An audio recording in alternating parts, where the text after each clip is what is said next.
Welcome to my channel, where the goal here is for us to thrive in all areas, from our mind, body, soul, and bank accounts. Girl, let me tell you, so I had to pull money out of my emergency fund to get my car fixed, right? Then I forgot about this bill that I had to pay. I'm just gonna have to find ways to make extra money. Dang, that's so crazy. Yeah, making extra money is great because my birthday is coming up in September. So, Friday the 6th, I wanted to do something local. I'm thinking a VIP section at the club. Sunday, we're flying into Miami. We'll have dinner. The dress code is white and gold, so you'll need to get a dress if you don't have one. And then on Monday, we're going on a cruise, and the first stop is Jamaica. And I want us to go snorkeling, which is going to be $89 per person. And I saw the photos, and they're like so gorgeous. It's going to be perfect to post on Instagram. I hope you enjoyed that skit. Today's video is going to be about broke in the name of friendship. Today's day and age, especially today's Instagram day and age, today's, especially social media, it's just like people want to do so many things to post a photo about it. And there was an article, I think it was like Black Enterprise did an article about, is social media affecting your net worth? Me, social media helps me increase my net worth because I do help business owners over at the Latham Agency with their marketing and graphics. But for a lot of other people, sometimes it could be a distraction. Sometimes it can just make you feel like you're missing out, or that you have to spend more money because you see your friends in Hawaii. Now you want to go to Hawaii. You want to take those nice photos, right? So it's just like, I know we want to have that balance, right? Because especially as we're getting older, I'm 29, I'm turning 30 in August. Shout outs to my Leos. But we just have to make sure that we can balance reaching our goals and still being able to have fun, right? I think there's a difference between having fun and then having extended fun. In the skit, you saw that this girl, she didn't want to just go to celebrate her birthday for one day. She wanted the VIP, she wanted the dinner, she wanted the flight, she wanted the cruise, she wanted to have matching outfits. Like, she was going over the top. Right, and I think that we have to be understanding about our friends' financial situations. Like, if somebody can't make something, not being upset, like, oh, you're not my friend because you didn't show up and you didn't spend all this money on me, right? I think that we have to get clear on what our expectations are in our friendships. Because there was a friend that I had that actually, she broke up with me as a friend. I broke up. She sent me this long text, and first of all, I hate getting long texts, especially in the morning. I don't want to start my day off like that, honey. But she sent me this long text talking about how she doesn't feel like I'm really there for her. She doesn't feel like we hang out enough. And so I think just making sure you guys set those boundaries in your friendships and figure out those expectations. Do they expect to hang out all the time? And me as a person who's, I'm growing a brand, clients that I have to work on. I have to go to the gym. Like, there's other things that I have to focus on. So I can't hang out all the time. I can't be everywhere, right? Because I just have a plan, I have a purpose, I have goals that I'm trying to strive for.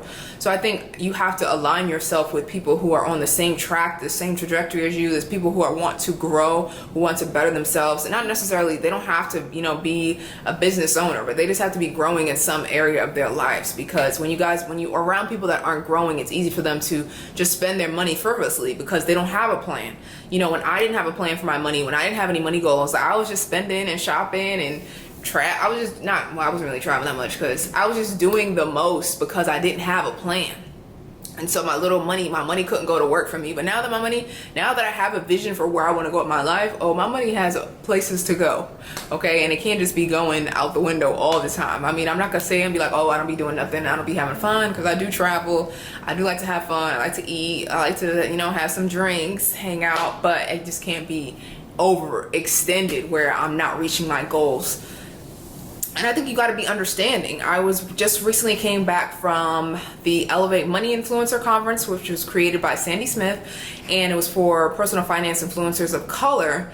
And it was a panel discussion where one of the women talked about how her friends, like, if her group of friends, if they find out that one of their friends doesn't have enough money to pay for the event, their dinner or their drinks, either together collectively the group will pay for it, somebody in the group will pay for their dinner, or that person just can't go. Right? She always says they have a rule where it's just like, if you cannot afford to go, you can't come to dinner with us. And I think that that's important. I think we should be having more money conversations, because if you feel like you can't even be open with your friends about your money, it's like, are we really friends if you can't really be real? And also understanding that everybody has different financial situations. You know, there's some friends that could be making, you know, 6 figures, or they could be making $250,000 a year, $500,000 a year, right? They're making more, so they have more exposable income to spend. They have more flexibility with their time.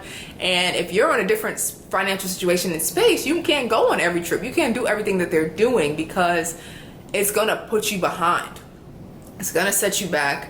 And as we get older, we just have to be wiser with our choices. It's not waiting for us, y'all. Time is not waiting. I can't believe we're even in June right now. But I just think that it's important to have those conversations with your friends. And because, you know, even adulting is hard already, right? Because you already have your own bills that you're trying to pay. You already have your own bills that you're paying. You have a life that you're figuring out, trying to figure out your path and your direction, right? Balance friendship, you know, career, business, you know, relationship, family, all of these different things that you're trying to juggle. Then add in like friends and their celebrations. You know, they're getting married, they're having babies, they're turning 30, they're turning 35, 40, like all of these things are happening. And it's just important to be able to balance your own life as well as the celebrations. And we're also realizing that you can't do it all. You can't do everything. There are a lot of costs to these things, right? You know, the flight, the celebration, it's just like so much stuff that goes into it. And so I think you have to have empathy for your friends and your family when they can't make something. Beat yourself up about it too. If you can't make every event, I think that people have to be understanding to you, your financial situation, your goals that you're trying to reach in your life. There are people that want to thrive. Okay, so speaking of Thrive, I have my own new community that I just built. It's called the Thrive Community. Actually, I'm still in the process of working on it, but I want you guys to join the wait list. It's going to be a free community where the goal is for us to thrive in many areas of our life, not just our finances, although the finances will be a huge part, but I also want us to thrive in our mind, our bodies, and our souls, because I believe that all of them are connected to our bank account, right? We should be able to have positive, healthy relationships. We should be able to have, you know, a good mindset. You know, we should be sleeping. You know, our body should be taken care of. You know, we should be working out, eating healthy. Like, all these things play a role. So wealth isn't just being wealthy with your money. You know, we want to be wealthy in other areas as well. And that is what the community, the Thrivers community, is about. So I hope you guys would join me there. But thank you so much for tuning in. I'm Candace Latham, and until next time, I'll see you guys later. Bye.